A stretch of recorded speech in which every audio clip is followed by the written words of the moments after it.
নমস্কার। সুখী মানুষ যদি হতে চান তাহলে কয়েকটা জিনিস করবেন, সন্ধ্যেবেলায় করবেন না কিছু কিছু জিনিস। আমি আপনাকে সেগুলো বলেছি। সন্ধ্যার সময় কাউকে টাকা ধার দেবেন না।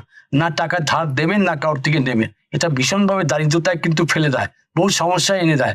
তার সাথে সাথে আপনাকে বলবো, ঘরের মধ্যে কোনো মতেই সন্ধ্যের সময় ঝাড়ু পোছা করতে নেই। আর সন্ধ্যের সময়, বিশেষ করে সন্ধ্যের সময় তুলসী গাছকে স্পর্শ করতে নেই, না কোনো কিছু ওর মধ্যে জল ইত্যাদি দিতে নেই সন্ধ্যের সময়।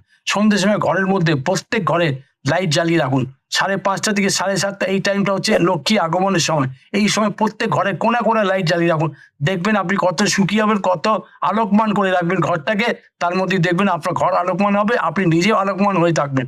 সারা জীবন সুখী থাকবেন। এই একটা ছোট্ট উপায় সন্ধ্যেবেলা যদি পালন করতে পারে, দেখবেন আপনার জীবনে কোনোদিন দারিদ্রতা বলে কি হয় জীবনে আসতে পারবে না। সারা জীবন সুখী থাকবেন। আর এবং তার সাথে সাথে সন্ধ্যেবেলা ঈশ্বর প্রণাম অতি অবশ্যই করবেন। 5:30 থেকে 7:30 এটাই হচ্ছে অ্যাকচুয়াল টাইম।